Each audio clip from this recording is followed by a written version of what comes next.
Help me welcome our final minister of the day,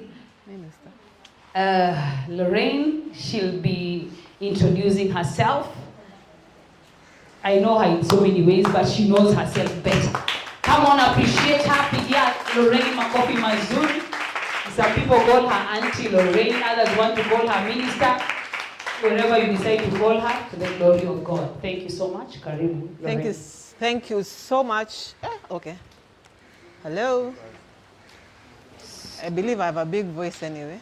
No, just use it because we don't want to sleep. Cool. Oh, it's not on. So you're under. Hallelujah. Amen. Tuko salama. I'm sure I'm not new to many of you, right? At least most of you have seen my face around. True? Yes, so for those who refer me to Auntie Lorraine, I'm still Auntie Lorraine. I'm very grateful to be here this, actually it's evening.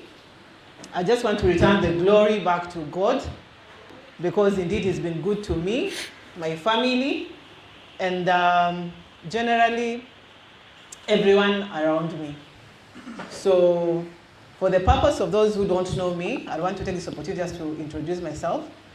I am Lorraine. I am a mother. I am a wife. And I am raising two handsome kings.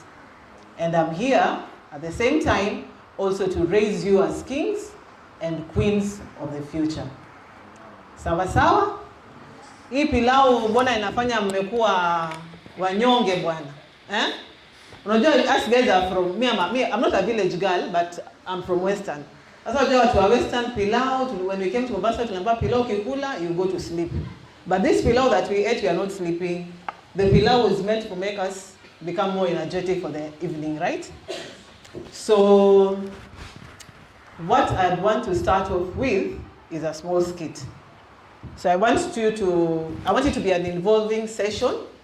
I'm here to learn from you and also to teach you. So it's going to be a very inclusive kind of interaction.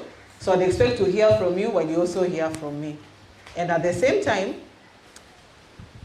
I also want to make it very clear, you've been physically fed, you've been spiritually fed. So my angle might be a bit different, but at the end of the day, it's the teaching that comes with it. Hallelujah. I'm sure. When I came in, you saw Olivia with a suitcase, and you must have wondered why she was actually escorting me in with this suitcase. Correct? So what do you think about it? When you see this suitcase, what do you think about it?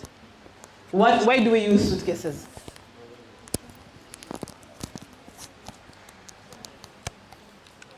I remember the policeman. Unfortunately, I was not in when the introductions were being done. Purity, yes. I'm with you, purity. When you see that suitcase, what do you think about it? Correct, for traveling. Who else? Who else? What comes to your mind when you see a suitcase? Somebody walking with a suitcase, correct? Yes? Storage. Good one. So, both answers are correct. In this class, we have no wrong or right answer. For sure, it's a suitcase, and I'm actually traveling. So if you are to pack, if you're actually to pack our suitcase to travel, let me ask for some assistance.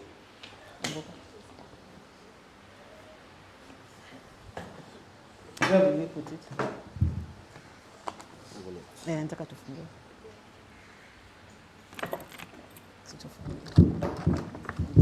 Yes.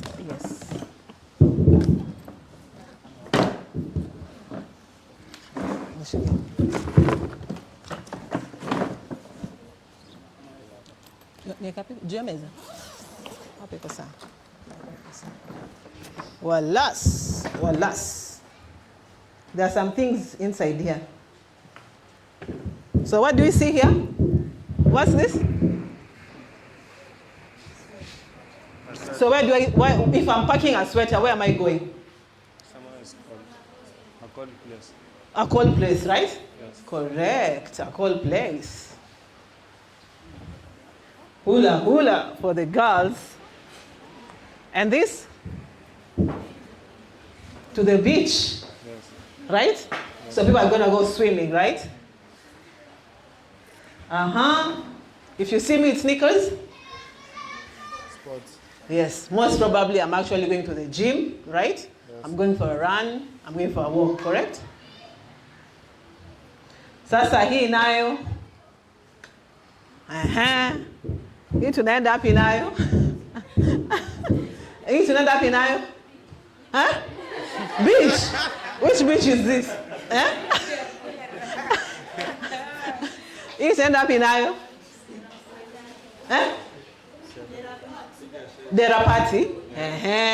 Kuna dera party. Where else? Wedding gani mnaenda kama mmevaa dera? Oh, za Swahili? Okay. You are telling me. So clearly, what I want you to learn, you've actually told me the things that I've packed, show me where I'm going, right? So clearly in life, all of us travel. So like right now, we're actually in a journey of life. Whatever we've packed there is character. From whatever I picked out from the suitcase, can tell you where you are going. So by who you are, I can tell you who you are by your character, correct? So what characters have you packed in your bag? What kind of character uko nayo kwa hiyo safari yako ambayo unaenda? Because all of us, life has goals, right? So for us to achieve our goals, what character is in your travel bag? Now that's the question that I'll pose, but I'll ask you later, maybe towards the end of the session. So here we are talking about character, and character starts with me. And what I was given to speak about today is actually diligence. So diligence is one of those great characters that actually make or break us. So today we are discussing about diligence, correct? Yes. Anybody has an idea what diligence is and what it means? Or who is the diligent person? Come back, you're Jamaican, diligent. What do you think they mean? Let the pilau talk.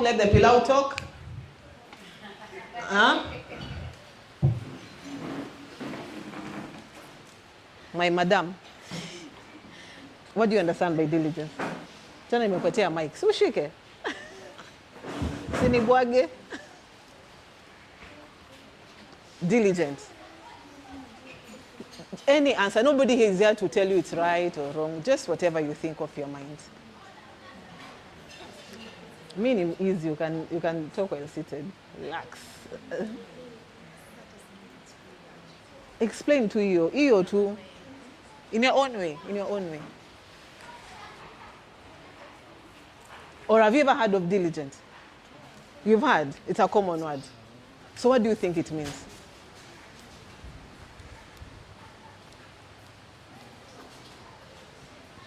Okay, a diligent person ni mtu mpoa, ni mtu mbaya, ni mtu mzuri. What exactly does it mean? Thank you. Anybody wants to help her? Yeah. Oh, there's a volunteer. Oh, great. Maybe you can pass over the mic. A diligent person is a careful person. Is that? Careful. Careful. Yes. That's right. Who else wants to help? Careful. A diligent person is a person who is... Okay, diligent for me is the art or virtue of acting smart and very careful in anything you are doing. Anything that you do. Correct. That is so correct. Careful, it means meticulous, right? Attention to detail, Yep. right? Yes. So someone said in life you can either become better or bitter. Those two words, there's only a difference between, they only have a difference between an E and an I. So the decision that you make on whether which one for you has the vibe, kama Gen Z, whatever has vibe, and you can energy that you can relate, It's upon you to choose.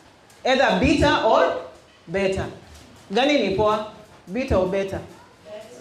Better ni poa, si ndio? So the fact for you to choose better, it is because you appreciate that the diligent person in you is willing to take that, to choose the better part and not the bitter part. So in short, it just tells you, in life we actually have choices. Because we are always presented with very bad scenarios, very, you know, we are taken through circumstances that are not really pleasant.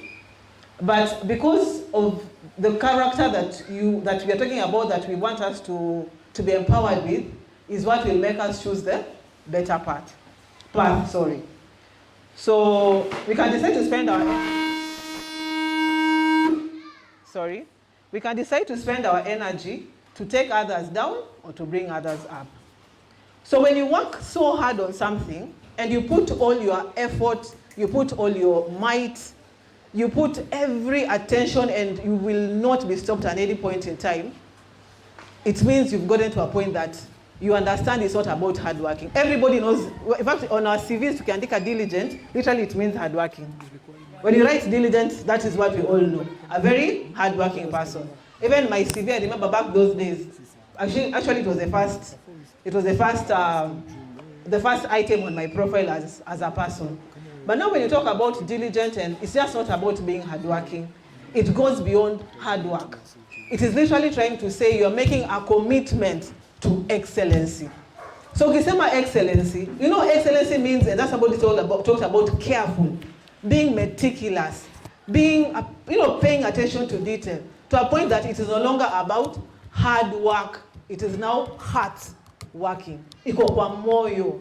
Yani umeishika, unasema this thing nitakufa nayo. So you realize for you to be successful, that is one character that you have to literally keep yourself with. So I'm going to be in church. So whatever we say, whatever we do, definitely has to be anchored on the word. So in Proverbs 12:4, it says, the hand of the diligent will rule, but the laziness ends in forced labor. This verse literally teaches us that diligence is actually key in leadership, and it puts influences to us as whether we are leaders, whether we are in school as students. In whatever we do, it actually becomes the cornerstone. Sasa wewe unatoa wapi nguvu ya kukua mvivu? Na Biblia Mungu tata shakwambia, laziness. You're told your laziness will make you get into forced labor. Nana anataka kuhustle. Simulisikia hapa, but the Christians are not, I'm not a hustler, but I can't. In fact, when people were singing hustler, I used to tell somebody I can't hustle. But that is not a good word. Eh? And you know words have power. We don't hustle, we work. And God rewards our work. Politicians are politicians. Maybe it was a good, nice way of packaging, but in the Lord, people don't hustle. Ndio mtu wa kuhustle anateseka. Ama mnapenda kuhustle? Mnataka kufanya kazi and you are rewarded, si ndio? Right? Mm-hmm. So I have a very small story about, I'm sure most of you, I don't know whether most of you have read about it. There's this small book that I've always read. It looks very old, because I told you I'm raising kings, so my first king is actually 11 years. This is a book that I always read to him when he was young. It's actually the story about the hare and the tortoise. It's a very interesting story. Mushaisikia your story? Huh? Mushaisikia? Do you want to share? Just a synopsis. Mpatie Mike atupatie ka overview of that story.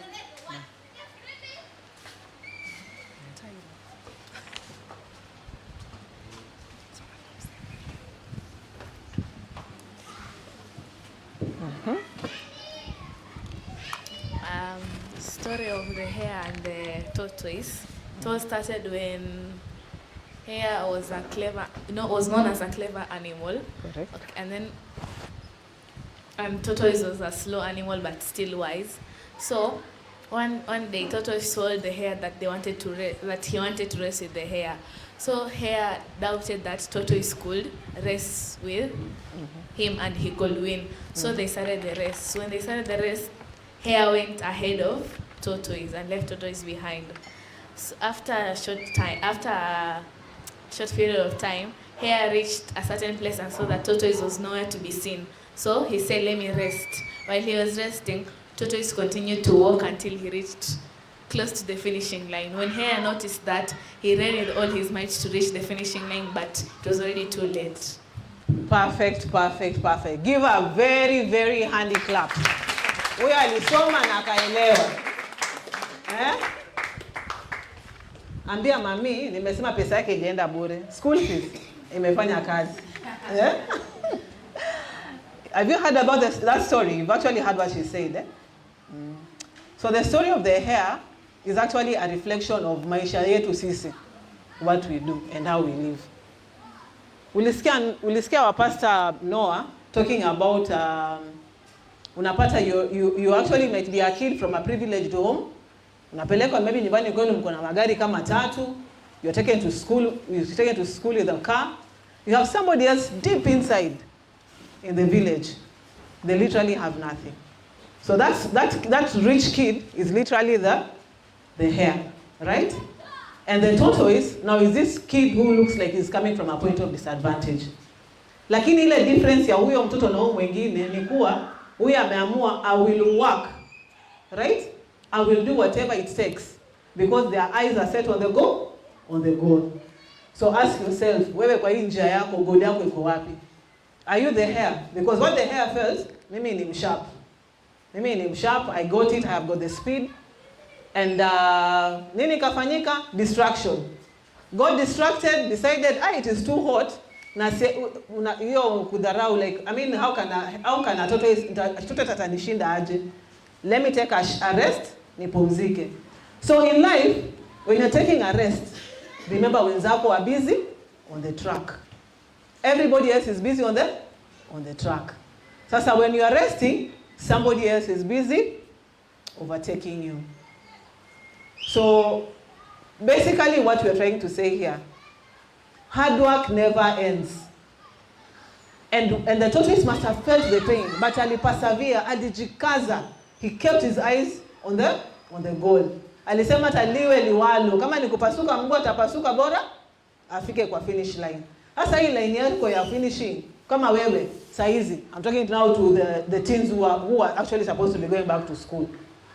You have your report card for last term, right? Simko nayo. You can see your marks. Ama mwalimu alionea. Is it a reflection of who you are? Is it? Policeman. When you look at your results, are you happy? You are happy. That is nice. But it means there's still room for improvement, right? Ama hapo umeshafika. Unajua wewe ukikuwa happy, yule mwenye alikuwa nyuma, yeye sasa ako na report yake, anajua they are going back to school. So they are now on the track racing. Wanaendelea kujikaza hapo. And you see most of the time when we see successful people, I'll use a very good example of Kipchoge. Because he was the GOAT. To me, he was the GOAT. He has been the GOAT forever. So unajua GOAT, what GOAT means? What does it mean? Correct. For him, when we see him and he runs, we think running 1 hour 48 minutes na pengine umeshinda under 2 hours, you are thinking, hey, pesota ametengeza in such a very short time. So that's what we think. Kwani watu wako lucky aje? Wanakimbia tu hivi kidogo na wanashika hiyo pesa yote. But we forget. Have you ever had this documentary? The guy trains. Okay, that time the guy would train. Usiku wakati umelala, what is he doing? He's training. Wakati you're going on holiday, for him is, but because he has his eyes set on his goal, everybody has their own path. I can't say, that's why all of you here said some are going to be teachers, some are going to be doctors, some are going to be policemen. All of us have our own paths that God has already created for us. But the thing is, wakati kwa hiyo path yako, what are you doing? Are you putting in all that you need to put? Are you? Ask yourself. Ask your neighbor. Umefanya yote kabisa, umefika. Are you where you want to be? Ask your neighbor, are you where you want to be? Wamekujibu aje? What was the response? Oh, almost there. Oh, almost there. Great. Now hear what you are saying. When you talk about diligence, there's actually about two or three quotes that you can never miss out when you talk about diligence. One of the quotes is from Benjamin Franklin. He says, diligence is the mother of good luck.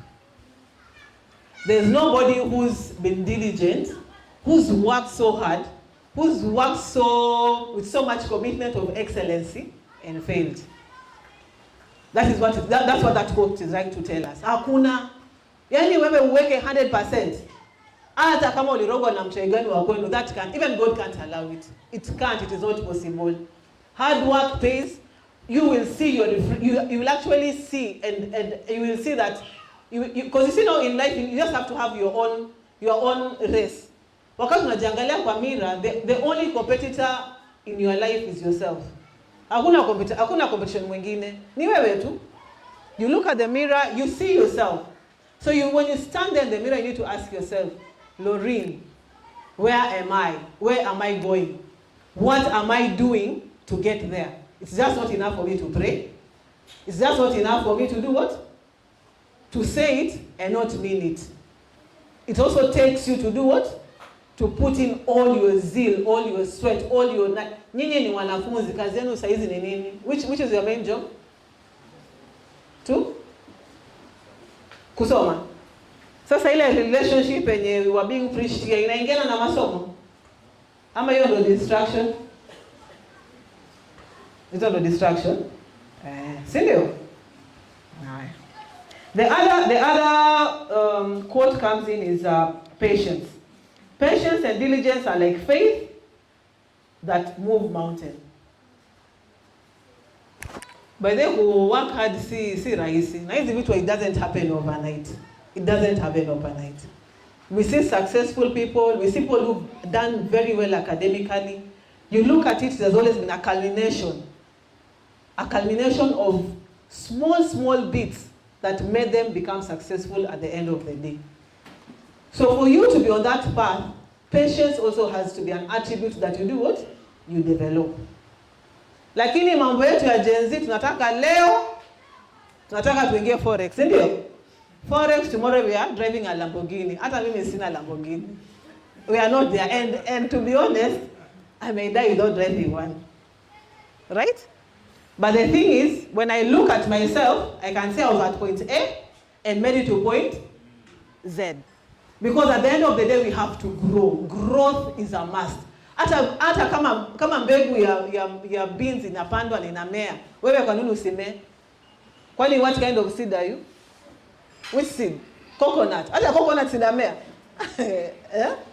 Sindio? Right? Yes. So for us, because we are students when we go to school, like that is around to our teens. I know all of you know Thomas Edison. Do you know who Thomas Edison is? We can't talk about diligence and fail to talk about Thomas Edison. Was there there was a doctor in the house? Was there a doctor? Where is the doctor? My doctors were too good in everything. Wako kwa sciences, humanities. Because the threshold of becoming a doctor is doctors, engineers, those are top notch. So who is the doctor? The doctor has to answer me. Who was the doctor? For those who are here early. I remember, doctor. Inspired by daddy, right? Have you heard of Thomas Edison? What class are you in? Form 4. But that is science. Form 4. You've not heard of him? Then that's why you are here to learn, right? So today you'll hear of him. The guy who invented the bulbs, anaitwa Thomas Edison. We can't talk about diligence if we don't mention him in people's lives. Do you know why? This guy tried 700 times. Imagine. 700 times atengeze bulb. Mara ngapi? Ange give up. Tungekuwa kwa giza. Sange give up. Imagine he did it 700 times. And what he actually said, from his quote, he says, he didn't fail 700 times. And he didn't even fail once. He learned 700 ways of not getting that bulb. Now, at least he can now get another way of doing what? Another way of inventing it. So that means, in life we will fail. We will fail so many times. Hata pia mimi hapa. I have failed, I have lost money. It is part and parcel of life, by the way. So even you in school, when you're mko shuleni, I'm more focused on the school going, you also sometimes receive very bad grades. But does that mean that that's the end of you? Ama mkiona hivyo mnakufa moyo, sasa you just go to school quietly. Parents wanaombea, mnaekewa mikono na pastor, lakini ndani ya roho mmesema hiyo imeisha, hata tusukume gurudumu mpaka mwisho. Is that what you say? Do you know something? Wakati umeanguka, si umejifunza kitu? Even when you reflect, you know very well you didn't do well because you didn't put in effort. Lakini ukirudi shuleni saa hizi, ukaze kamba kidogo, you might move from one grade to another. Even if however small it is, but it's still an improvement. And that's why there are people who tell you, show me somebody who failed and made it. Now those are the people want to hear. Because what you know, wanakuja with so many big abstract stories that are so unreal. But real people fail, real people lose money, real people go through so many challenges. But what makes them fly back again is because of what? Diligence. Because they've made a commitment to themselves that they have to be excellent no matter what it takes. So the story of Robert Edison is one of those things that anytime you think about failing, remember there's somebody out here who is the reason why you have light in your house, failed, but he still did what? He still persisted. Opportunity is missed by most people because it is dressed in overalls and looks like work. Kila mtu hataki kufanya kazi. All of us want to get rich, but you don't want the dirty work. Is that possible? Ama ni rahisi?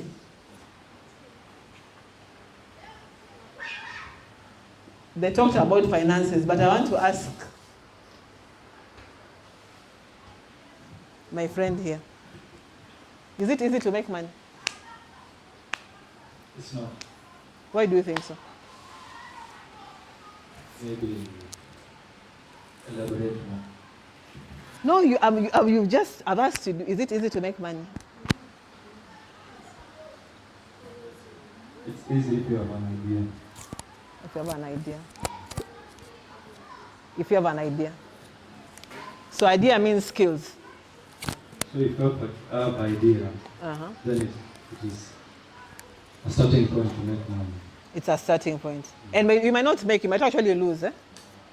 Una lose zote kabisa. Then after there you can learn. You will learn. Because you can never go.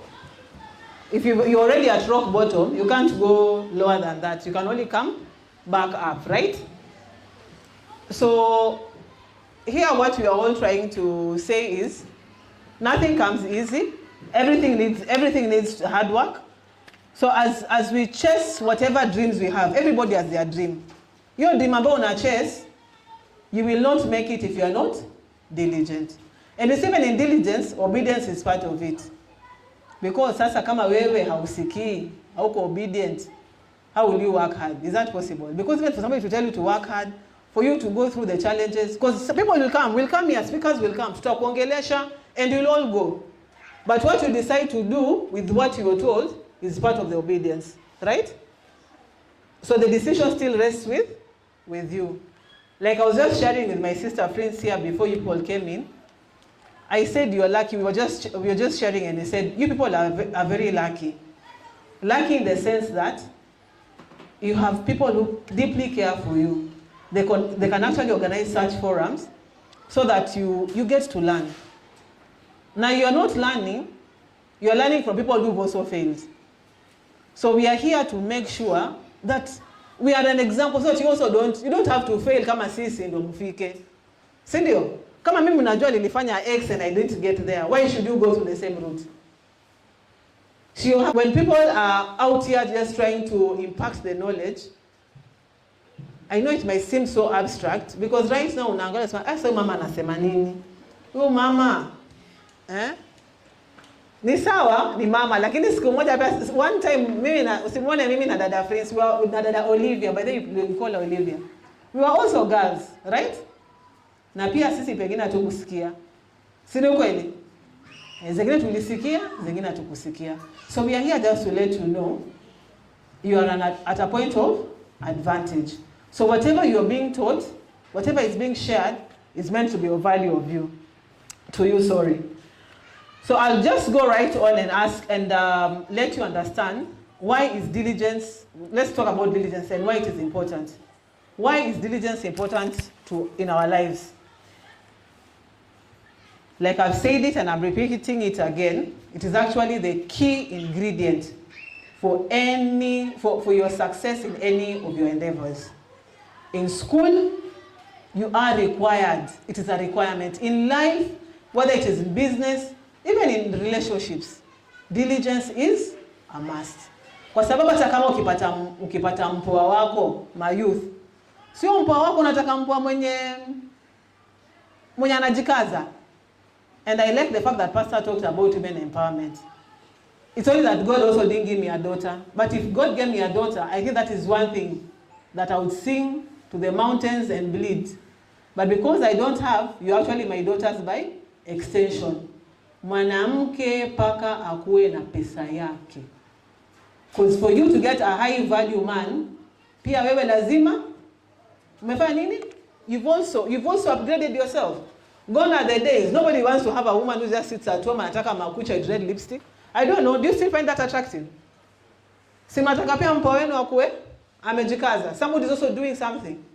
And that is why the Bible is very clear. God gives you a helper.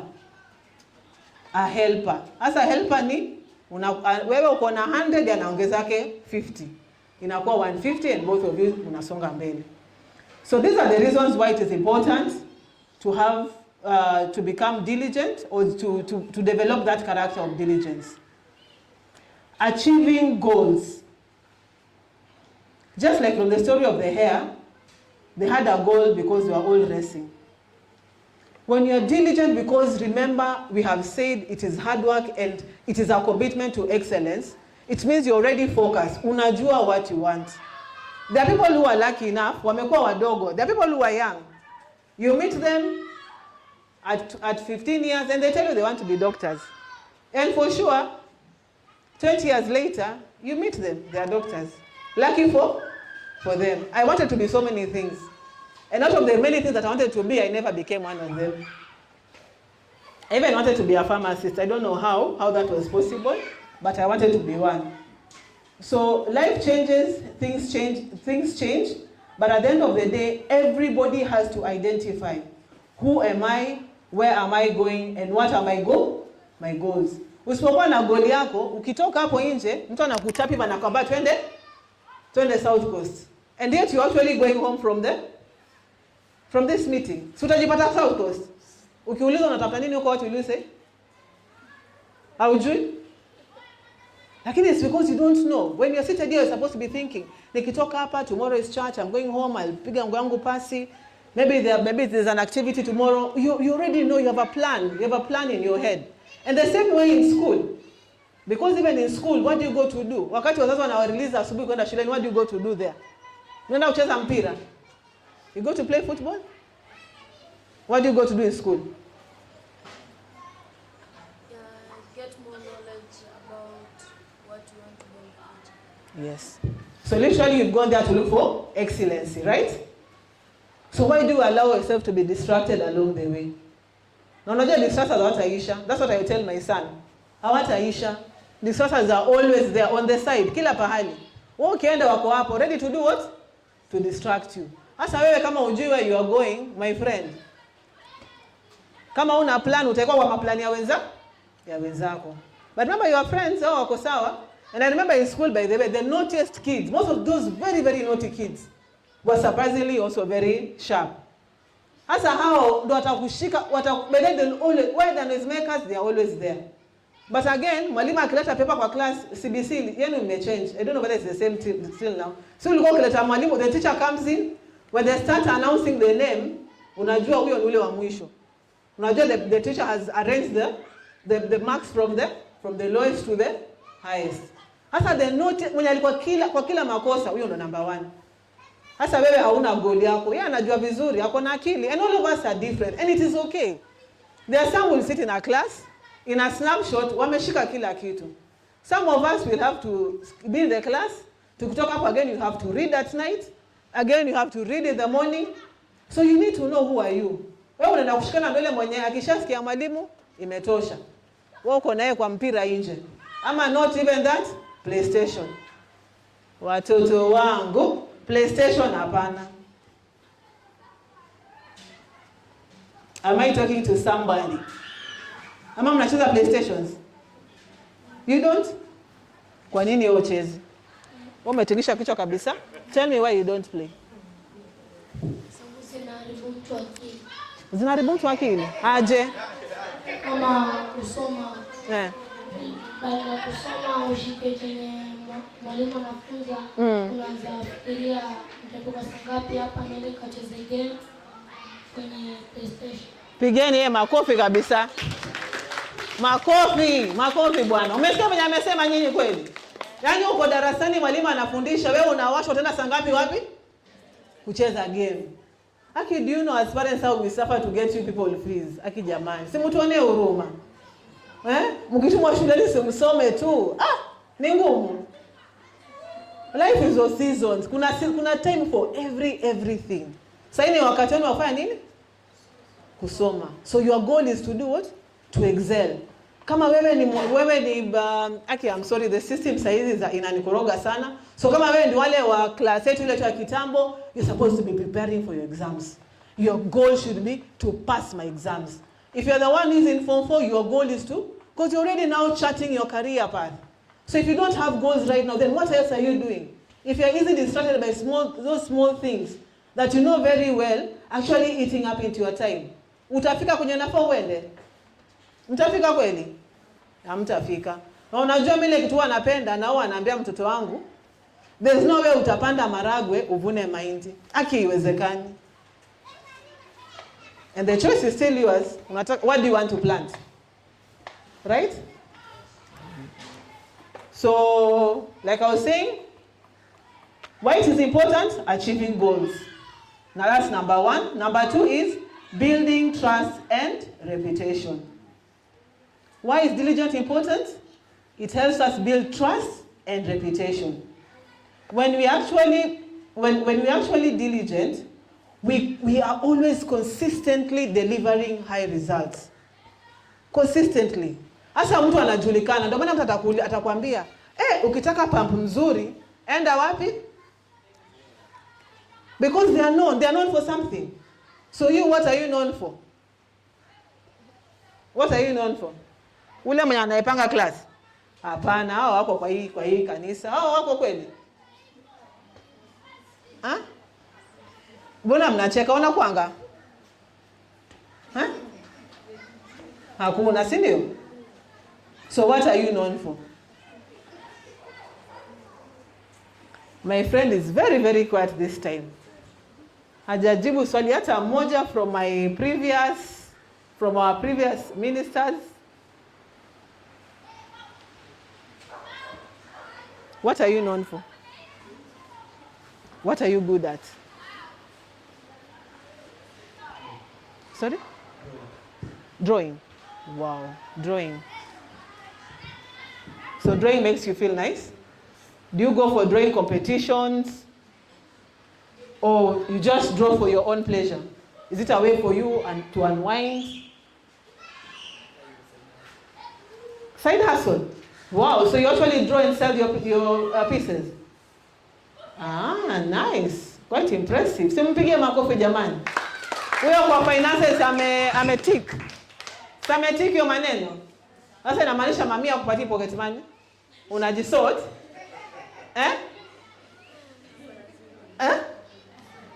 Una save. Beautiful. So tumwongelesha about finances. You make and you do what? You save. That's a good student. Apigiwe makofi jamani. Hey! Yeah, he is. He's using his God-given talents. He loves doing it, and at the same time he's monetizes his talent. Na sasa wewe jiulize, what am I good at? Jiulize mwenyewe alafu nijibu. I want to hear. Ama nataka kuuliza jirani. Kuuliza jirani ni nzuri. Haya, uliza jirani yako, what are you good at?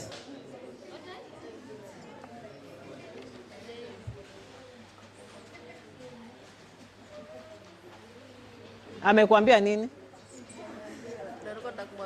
Ndio alikuwa atakumwambia. Ehe.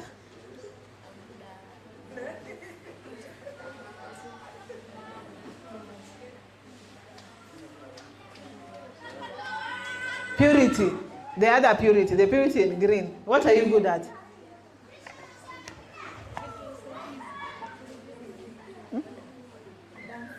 Wow.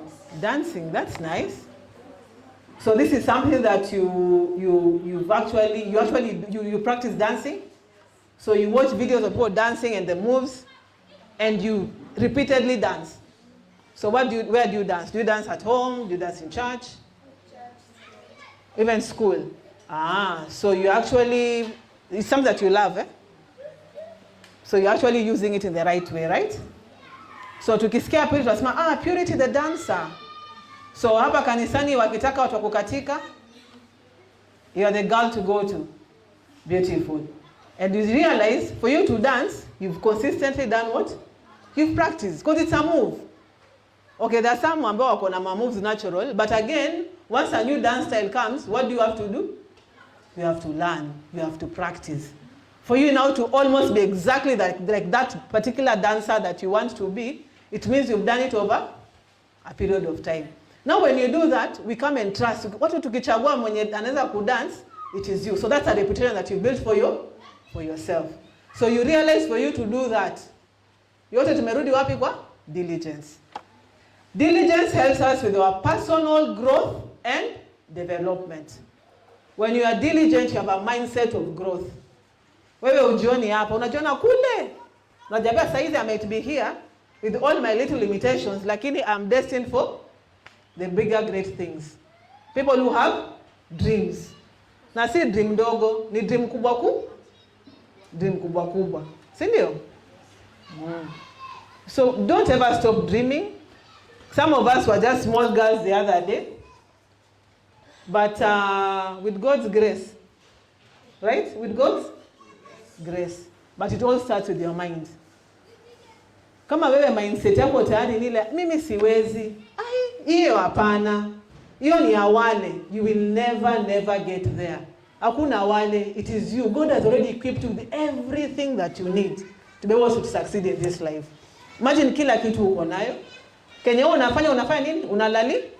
Unalalia.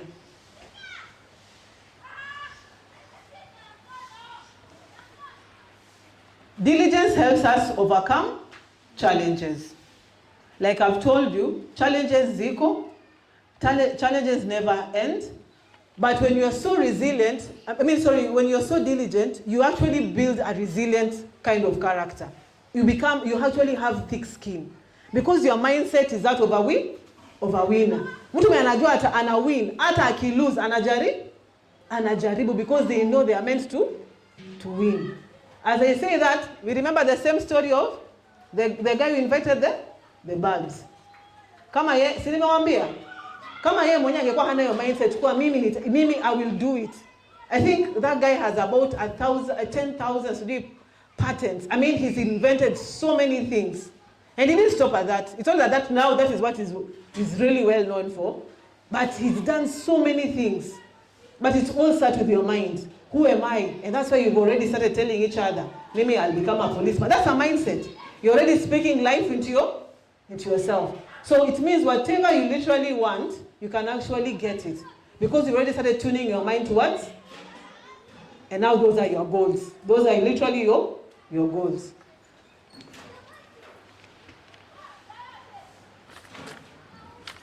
So I will now go back and just we discuss about how can we actually cultivate diligence in our lives.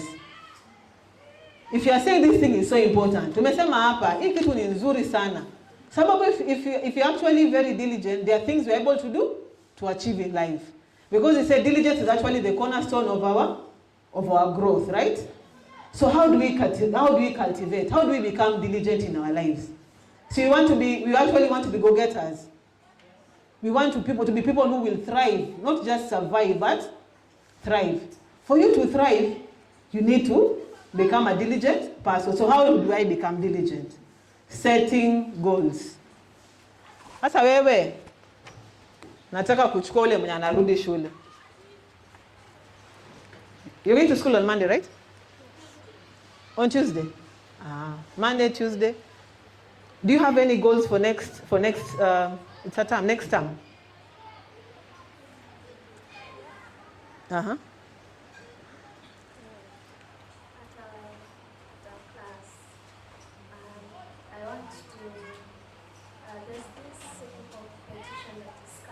Wow. So that's my goal for next time. I want to be the leader. You want to be the leader in that competition? Yes. Wow. You said it's a what competition? It's a singing. Oh, singing. Oh, so you actually sing? Yes. Just sing for me. Just sing for me a song. Just a short one. Let's hear your beautiful voice. There is our singer.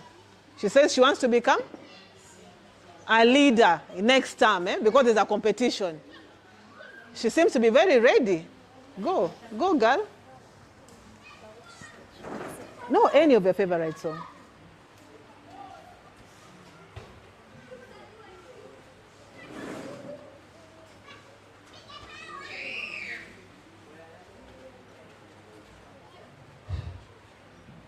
So can we run about to God? Oh, can we do it for the rest of the day to day?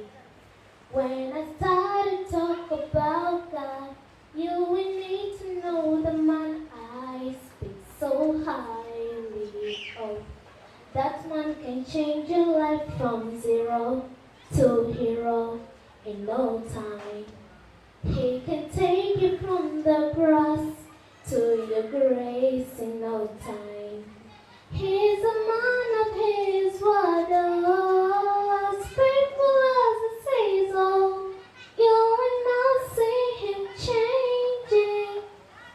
No, at your weakness he is strong, oh, when you blame that he's to seize, oh, you will not see him changing. So can we brag about the God? Oh, can we do it for the rest of the day to day? God, we love and love and love you. Ooh, ooh. We love you. Ooh, ooh. We love you. Ooh, ooh. Hey, Lord, we love and love you. Ooh, ooh. We love you. Ooh, ooh. We love you. There is no beautiful day you get to follow and say yes. So he can take you from the ground and give you a crown in no time. He's the Lion of Judah, the beginning of the power. You will not see him changing. Yeah, he's commander of the sun, yeah, and the color of the moon. No, you will not see him changing. Wow, clap for her. Please clap for her. Beautiful, beautiful.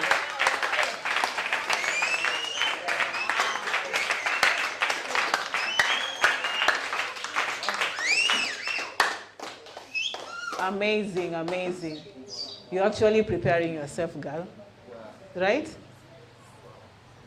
Very ready. I just wish you all the best. You deserve it. You see? Watu wako prepared, Watu wako na magoli zao. Si unaona watu wametulia na goals wako nazo. Haya, wewe kaa hapo, pilau umekula, umekunywa soda. Umebaki kuteuka. You don't know what you're supposed to do. Haya.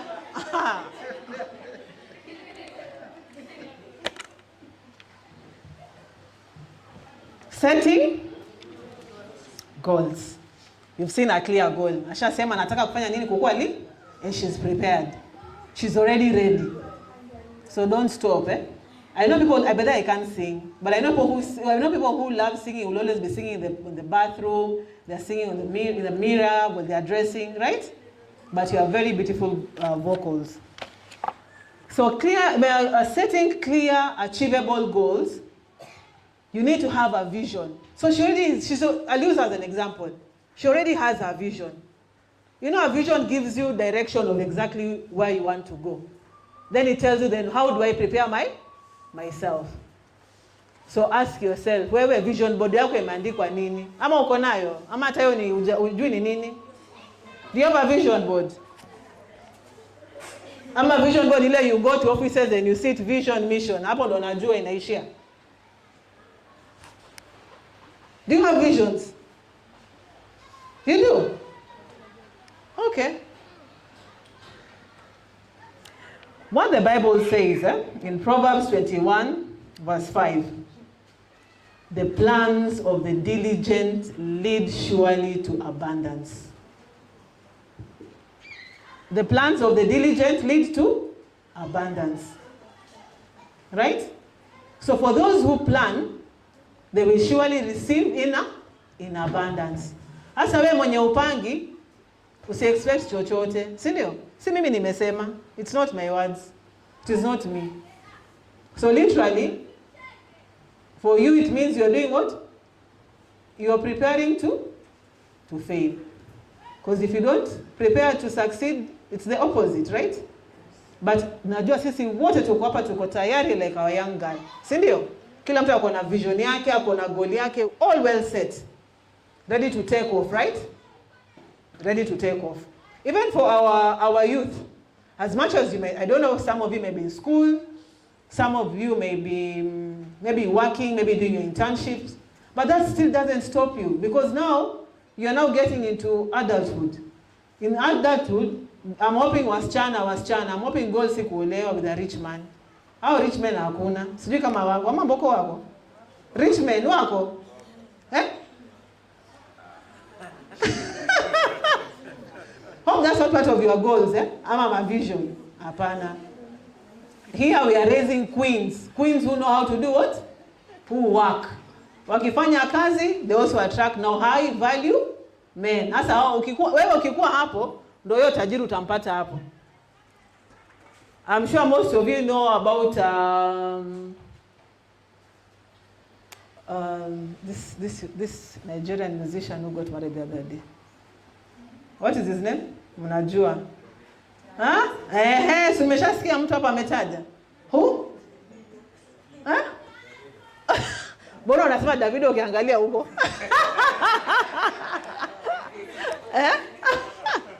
Yes, Davido.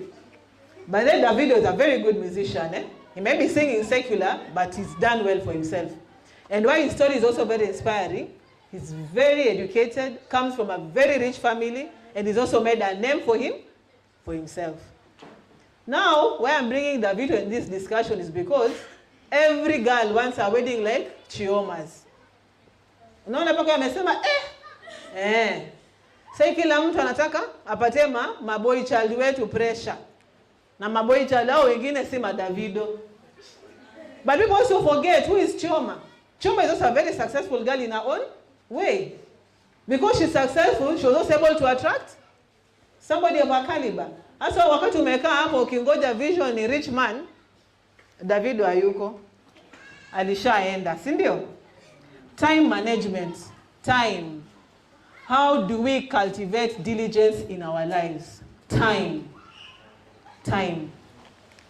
All of us have 24 hours. Trump. Si mnajua Trump? Akona 24 hours kama mimi na wewe. Si ndio? Yeye ni POTUS. 24 hours, just like me and you. So how do you spend your 24 hours? What do you do with your 24 hours? Mushene, yenye tuliambiwa na minister wetu hapa, Ama una spend kwa word, neno la Mungu. Ama unasoma tu, you know, even life you have to be balanced. It has to be a balance. It can't be not longer just school. Yes, school, co-curriculum activities, especially for you guys who are in school, co-curriculum activities, it what gives people scholarships. Watu wanacheza mpira, watu wametajirika na just dribbling their balls. So as much as you're in school and you realize like right now, everybody, most people are actually doing academically well as compared. That is some research I was just reading the other day, as compared now to previous years. So even these big universities out there, not locally, internationally, are now asking, what else are you bringing on the table? Kila mtu amekuja na A. Wewe yako ni nini? Everybody has an A. So what do you have that is different from others? That's why you realize now for how he's singing, she will tell you. She will not bring her portfolio. Her portfolio, she'll tell you she went for this competition. She was the one who was leading this. She'll actually be taken over somebody else who actually maybe did even more better academically. So what you're saying, you need a balance. Ndio maana tuko na time. Na hii time ni same kwa kila mtu. Tukiamka saa 12 ni saa 12 dunia yote, irrespective of the difference in the time zone. But what do you do with your time? How do you spend your time? Do you spend your time on useless things? Mwanzo TikTok, guy. Imagine, hata kama nezajikaza kama Gen Z ilinishinda. I mean, what do people do there on TikTok? You wonder? Hata ameona nendo yuko, hebu atuambie.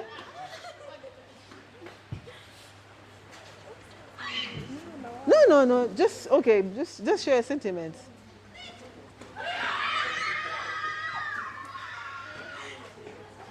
You're on TikTok. You have a TikTok account, right?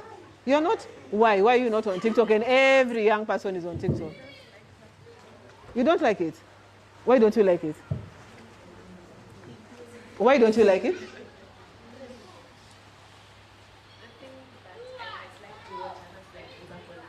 Or the things that you love to watch. But TikTok is not bad, by the way. It's only that when it started off, a lot of junk. So that is what it was known for. But right now you have serious business people, like our pastor here, I'm sure he's on TikTok. It's actually like, I even have most of my friends, that is the platform they actually use for their businesses. So again, what do you go to watch there? Kwa sababu kama ni upuzi iko tunapo nyingi. Iko nyingi sana. So jiulize, when you're on TikTok, what are you doing there? When you're on Instagram, what are you doing there? And I don't mean being on social media is bad. We're in a tech era. Because if I'm nitashangaa ukiniambia huko. So ndakuuliza again, what are you doing ama where are you? I may not be on TikTok, but I'm big on Instagram. So it depends. But at the end of the day, how much time do you spend there? Umeambiwa nenda ulale, mama amekwambia hi, it's good night, mumeomba usiku vizuri kama familia, you've gone to bed, lakini uko paka saa ngapi? 5 in the morning. Na hiyo saa 12 nafaa uamke uende shuleni. Hapo kuna kitu ndani ya kichwa. Utaproduce ama utaproduce nini? You'll produce TikTok, which is okay. If it's an app, ni sawa. But what will you produce? Definitely. So we need to also really learn to manage our time very well. Because time is precious, and time is what we've been given by God. So it's also a resource that we need to prudently use. In Ephesians 5:15, it says, "Look carefully then on how you walk, not as unwise, but as the wise, making the best of their time." So time na wisdom ni hapa. Hasa kama uko na wale marafiki wako ambao wanakuestia time yako, this is the time to evaluate them. If you have your own small distraction that coolers into your time, that you are not able to achieve what you want to, please remember, wisdom is departing from you. Hasa kale ka pepo usiku kakikwambia bali ya kulala upumzike, because Mungu alicreate usiku tufanye nini? To rest. Hasa wewe asubuhi people are talking, wewe ndio unataka kufanya nini? Kulala. Hapana. Let's use our time prudently. Perseverance. How do we cultivate diligence in our lives? I want somebody to volunteer. What is perseverance? That side is very... Asa atakwambia tu no, it's okay. But that time you're thinking, it's okay, unajua wewe. Wewe unajua. No umeandikwa kazi. By the way, business is not for the faint-hearted. Waulize hao hapa hivi utaona. It is not. You have bills to pay. Mwisho unaona imebaki 5 days mwisho mwezi kufika, hauna pesa, you have employees and you are thinking, but somehow hata sijui. Tunasema I swear hii nitawacha sitafanya tena. But biashara is like a drug. In fact, those challenges are the ones that literally propel you. This fokuja and again you wonder what's up with my business. So at the end of the day, we've said setbacks will always be there. So don't fear any setback. In fact, just remember, wakati hiyo setback inakuja, jua God is preparing you for greater heights. Kama hakuna kitu kumetulia kumenyamaza, jiulize shida iko wapi. Si ndio? Paka misukosuko ikue. So what Galatians tells us in chapter 6, verse 9, it encourages us not to grow weary in doing good. For at the proper time, God will reap a harvest if we do not give up. If we do not what? Give up. So no matter how the situation is, always remember, dress up, get up, dress up, show up. Unajua kushow up ni nini? Ndio roho yako imepigika, umesikia hata hiyo siku ndo utatengeneza wigi yako, utachana vizuri. If it is a girl, you will put on your best red lipstick. You will show up, right? Despite how you are feeling. If you're a man, you will put on your best shirt because you're actually ready for the war. Manake tunaambiwa sisi our journey in life is like tuko kwa war zone. Kila wakati tuko na you are soldiers, tuko tayari. Si ndio bwana askari? Yes. So when obstacles arise, let us stay persistent and trust God to do what? To guide us through. How do we cultivate diligence? Number 4, focus on quality. Focus on? Wakati unapatiwa kazi, unafanya kazi namna gani? How do you do your job? You're given a job. Mtu anakuita unaomba Lorin, nilikuwa naomba kibarua. Unaweza nipatia kazi kwa kwako. I tell you, yeah, there's an opportunity. What do? You come. Ukishakuja, you come and sleep on the job, right? If you sleep on the job, will you ever get a referral? If you sleep on the job, will you even get favor with whoever gave you that job? But you're told, in fact, I think it's either Martin Luther, if I'm not wrong. Sorry. I think it's Martin Luther, if I'm not wrong. There's a quote he talks about, if you're a sweeper and you've been given a job to sweep, make sure you sweep until the heavens open. Wewe mambo leo tukufagia, umeitwa kanisani, kuja ufanye nini? Kuja uoshe kanisa. Osha kanisa na moyo wako Paka hata mtu akikuja akikaa anasema, na huyu msichana. And there are those small things that literally cut us and separate us from the rest. Just because of the quality of work. When something is presented to you, if you are a student, kazi yako fanya with that. Usifanye tu kwa sababu ni kutuma. Hata whichever grade comes, hiyo ndo iko. Hapana. Focus on always having good quality of work. Quality. Whether it is when somebody calls you up for something, show up and just give your heart, give your whole.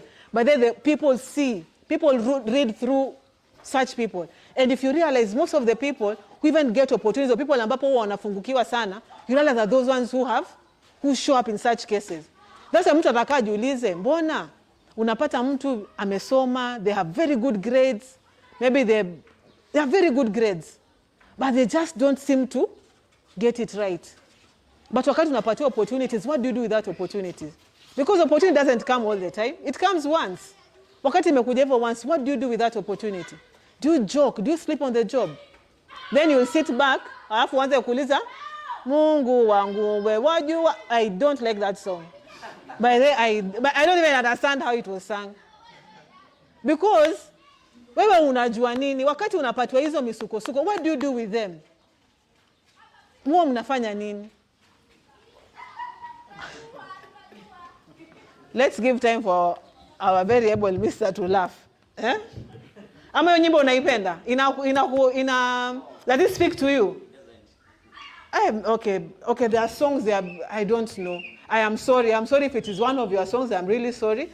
But there are songs that don't minister to me. Because personally, I'm a person, even if I'm really faced with, so many challenges. In fact, that's the time I even, ndo naimba natukuza Mungu zaidi. Because people always forget the same God of the valleys is always the same God of the mountains. Lakini wakati uko kwa mountain, wewe unafanya nini? Umemsahau huyo Mungu. Ukishuka huku chini misuko ikianza, unauliza Mungu wako ako wapi? But sometimes even God lets his people to get hurt. Anakubali for us to face those pains. Right? Wakati tuko hapa tumekaa tunafurahi. See, there are people maybe who are in Panda Hospital, outside ICU, and they're literally praying to go to do what? To save their kin. So wakati tuko hapa, kumbuka na life ni, may I say it's a musical chair game. Unajua ile game ya viti. Mnazunguka nyimbo ikisimama unakaa. Sinafika time moja anatoka hivyo. It means everybody in this world has their time. So kuna time yako ya raha, kuna time yako ya msukosuko, yote. It is part of life. That is the package of life, unfortunately. But at the same time, wale ambao wanamjua Mungu, hiyo misukosuko ya maisha, it becomes easier for them to do what? To persevere as they go through life. So focus on quality. I want somebody to read for us Colossians chapter 3, verse 23 to 24.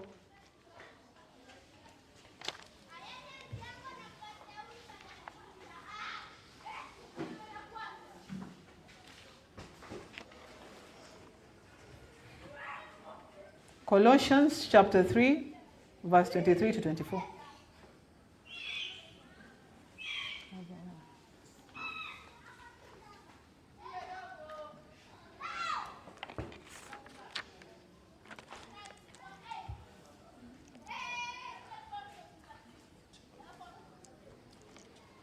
Colossians chapter 3, verse 23 to 24. Whatever you do, work it at with all your heart, as working for the Lord, not for human masters. Since you know that you will receive an inheritance from the Lord as a reward, it is the Lord Christ you are serving. Tumesikia neno. We work as if you are working for the Lord. Sasa wakati umeenda kazini, you are not working for Mr. James. When you are in school, you are not working for mommy. Right? Sipo kwa shule ni kazi. Right? We are working for? Because when we do well, who do we glorify? Glory goes to who? To God. So that verse is literally tried to focus on quality, right? Number 5, avoid procrastination. How do we cultivate diligence in our lives? Avoiding procrastination. Wewe uko na homework, umepatiwa homework Friday. I'm using Jaden as an example. I've not said Jaden finishes his homework very well, early enough. I'm just using him as an example. Jaden amepatiwa homework Friday, anasema atafanya lini? Sunday saa 5 usiku. Sasa mami anauliza, uko tayari? Homework ulifanya? Ndio anakumbuka, nilikuwa na So Jaden ends up sleeping at 3 in the morning. Do you think Jaden will be fresh to tackle Monday? Hapana. When you are given work, even in the office, I don't say me Jaden. Hata kuna ma Jaden kwa maofisi. Kazi unapatiwa na boss, what do? Nitafanya. Wakati nitafanya umefunga kale ka screen kadogo ka TikTok, si ndio? So screen kubwa ni ya ofisi, kale kadogo kwa TikTok. Remember you have work to do. But you are trying to tell yourself, I will do it, but not now. Procrastination. But then, if there's anything, procrastination will delay everything in your life. Okay, procrastinate, ujue pia maisha yako ndio hivyo. Inafanya nini? Inazidi kuchelewe. What would have achieved today will be achieved after centuries.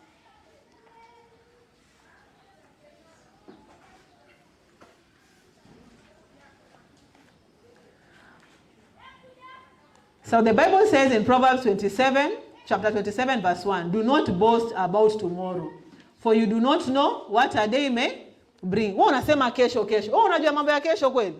You only have today. Today is only that what you can be assured of, right? Hasa procrastination? Hapana. I will go first. I'm saying it's becoming dark. Number 6, how do we become diligent? Seek feedback and learn from mistakes. Seek feedback and learn from mistakes. But then mistakes are good. Learn to love mistakes. Mistakes does not show that you are a failure. It shows that you have tried. I'd rather work with somebody who tried and failed. Kushinda yule ameenda kwamba mimi sijui, mimi sijajaribu. So kama wewe haujui na hujajaribu, how will you make it? Because your mistakes are actually meant for you to do what? To learn. They give you a platform to learn. So don't fear mistakes. Don't fear trying. Fear not trying. Now there is the problem. When you don't try, hapo ndio shida. Hata ukienda darasani, wewe mwalimu ameuliza swali, imanishi wewe ni mjinga. You're even brave than the ones who did what? Who didn't answer. And when they laugh, you just look at them and wonder what is wrong with you, because they are the problem. Wewe uko sawa. So let's not fear mistakes and learning, right? You will read for yourself. That is in Proverbs 15, verses 31 to 32. So just normalize seeking feedback from others so that you are always identifying areas of improvement. Hata sisi wenyewe. That's why I think somebody has said you need to have a friend who can actually rebuke you. Mtu mwenye atakwambia, in fact I think it's our able minister Mboko who mentioned it. Wewe kama uko na rafiki mwenye akwambia ukweli si rafiki mzuri, better dump that friend. Anakuwestia time. Yule mwenye anakupaka tu mafuta. Afadhali yule mwenye atakwambia hii ni makosa so that you're able to learn. They mean well for you. Stay committed. How do we cultivate diligence? By staying committed and persistent. Persistent kwa sababu gani? Tumesema challenges ziko. Ni ngumu, safari ni ngumu. But our commitment and persistence is what will make the journey realizable. Is what will make us to do what? To achieve our goals. Hata sisi wamama ambao tunabebanga mimba, by the time it gets to 8 months, we wish you just be a doctor, ufungue hiyo tumbo utoe mtoto. But it doesn't work that way. You still have to wait. And I like how, I think maybe Madam Mrs. Amboko must have shared with him. Tena unaangoja na unajua unaangoja nini? Imagine. You are there waiting and hoping for the best. So you need learning to be what? Committed and persistent. Because at the end of the day, you know very well, whatever your goals are and responsibilities that you have already lined up for yourself, they have to be achieved no matter what. So diligence is a very valuable trait in someone's character that can lead to success and our own personal growth. So trust me, this is something that all of us need. Whether it is me, Lorraine, in my workplace, whether it's you, the youth, whatever you are doing in your own capacity, whether it is our pastors, whether it's our president, everybody. Actually, it is the cornerstone of any successful individual. So in your own time, please practice. Remember, diligence is not a one-time character that you develop. You have to continuously, and with persistence, practice. Na kwa nini the challenges nakumbuka tumesoma hapa na tumesikia kila wakati? It's because utapata setback. Hasa hiyo setback kwa wengi na wavunja moyo. Na nimesema hiyo setback wewe ujue hapo ndio you're being propelled to better things. So your setback should not do what? Not hold you back. So you just need to grow thick skin. Sawa? Any question? I'm about to wind up. Any question on diligence? The next time, Sister Olivia, don't give me the last speaker.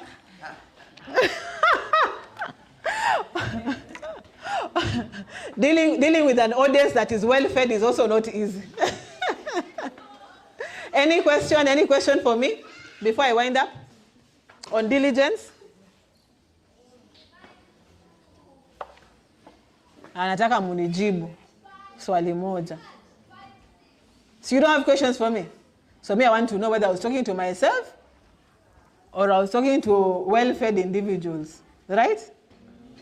Why is it important for us to be diligent?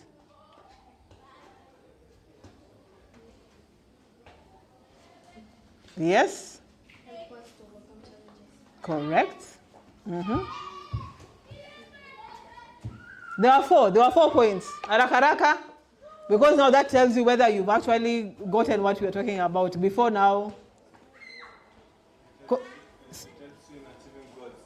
Correct. Goals is very important. Literally, goals is what sets us, that gives us a chart to where we are actually doing what? Where we are going. Correct. However, it had been mentioned. So 2 more.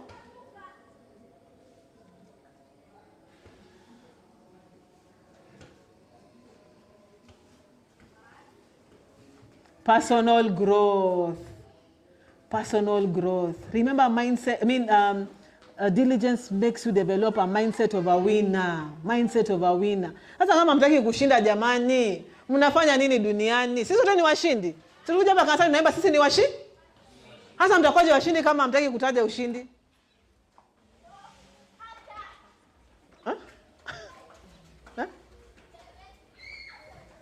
Right? Sawa.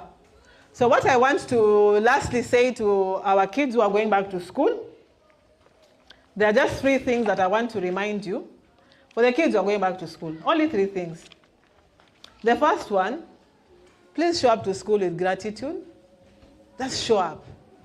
Asubuhi ukiamka, every day. But then I'm so big on gratitude. I feel like my life revolves around gratitude. Hata wewe baba, hata pastor jamani. Hata mtoto wako ukimnunulia kitu jioni akuja kwambia asante. How does that make you feel? It feels so nice. By then inakuvunja kabisa.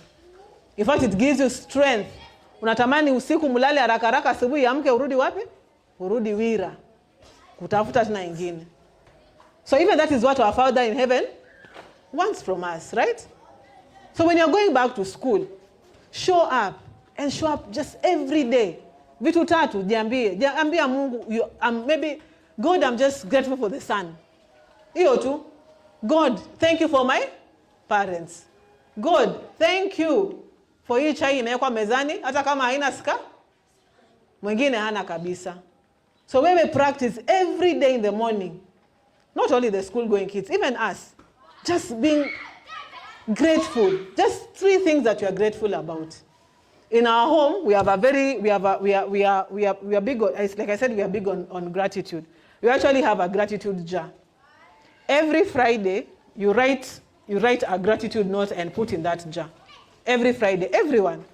Because on Friday is when all of us meet together, we just discuss, and it's good to normalize that. Discuss the challenges of the week, what are our plans for the week, your lows, your highs. Even for the parents who are here, please let your children understand that you also go through challenges. Because hata pia hao wanapata challenge zao kivya, so that they don't think dad and mom are superman or superwomen. We also go through challenges, right? It's only that our challenges are on a different level. So when we share that, you write a gratitude note and put in that jar. That jar, we always open that jar on the 31st of December. Why? Because that is basically the end of the year. Wherever we'll be at that time, hiyo jar tutabeba tukae nayo. Tutafungua and we'll read. People, at that time you realize you want to cry because you're thinking, oh my God, I didn't even imagine that really happened. But it just constantly reminds you that God always has your back. That God is always doing so many grateful things. But when you stop being grateful, you never see anything around you that is good. Hasa wakati mnaenda shuleni, parents have taken their time. They have been praying for you. By their parents pray for you children. Because tunawapenda, when you are sending you out to the schools, we always just, we ask God to do what? To protect you. Awapatie a sound mind, kwa sababu tunawatuma shuleni mkafanya nini? Mkasome na muepuke na any other evil that can be on your way. But remember, God has also given you wisdom. And now all of you have come of age where you know what is right and what is wrong. So it has to be an intention for you to do. Intentionally, you tell yourself, hii sitafanya kwa sababu ni unajua makosa. You know what is right and what is wrong, right? So the second thing is, remember, words have power. So when you're in school, who are you? Are you the bully? Wewe ndio ule unaona mtoto amekuja, ako pum kidogo, sasa wewe ndio unataka kufanya nini? Kwa sababu Mungu alikupatia ako slim, you want now to body shame another child. That is wrong. So many kids out here in school feel so bad, eh? They don't like school. Napata saizi kesho leo, they're already feeling depressed, Monday, because the thought of just going to school and meeting John. I don't say we have a John here. And meeting John, that already terrifies them. So who are you? Why can't you use your words to bless someone? Wakati unaenda shuleni, be a blesser. Tumia mdomo wako kubariki. Don't bully, don't make that place how do you call it, lack meaning and not be a safe space for other children. It is wrong because bullying happens in school, and unfortunately I think boys bear the most brunt of bullying, unlike girls. But I know, and I know there's a time, I think even I know there are times even there are kids who refuse going to school and they don't tell parents, but they're being what? Bullied. There are kids, even there's a time you saw some kids committing suicide because of bullying. Sasa nyinyi kwa sababu mnajua neno, si ndio? You know the word, not words. Si mnajua neno? Yeah. So we are going to use our words vizuri. We are going to be blessers. We are going to be lights in our schools. Thirdly, remember in life, you only get what you give. You only get what you. So if you give goodness, what do you receive in return? When you give hatred, what do you receive in return? So you choose what you want. You choose what you want. So when you go to school and give excellence, for sure that is exactly what you will. And here, as a parent, I say, because I also tell my son, I'm not looking for, if you're an A student, you have to get an A. Tumekuangalia tunakujua, you have to get an A. But if you're a A student and you're getting a C+, we have a problem because you're not living your true potential. And if you're a B student and you've given all your best and everything that you had, somebody sees it, somebody recognizes you. Because again, parents, you also need to be a bit logical. Not all of us are doctors. Remember, friends, your story that you told me? I found it very exciting, right? Yes, friends told me they went to school one day for a school meeting. And the teachers wakauliza, how many of you are doctors? Hakukuwa na mkono. How many of you are engineers? There was no hand, eh?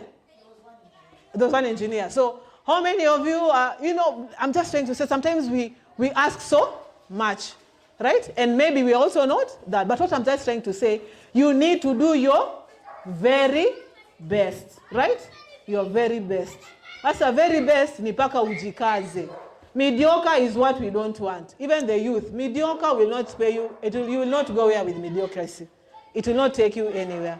So guys, I will remind you, no matter how you feel, no matter how it gets, get up, show up, dress up, and never giving up is not an option. By the way, it is not an option, and it shall never be an option. Because if you are saying we have a mindset of a winner, so if you're having a mindset of a winner, then losing is not part of the game, right? And as we lose, we still learn. Sawa sawa. Thank you, guys. Thank you for keeping you for this time.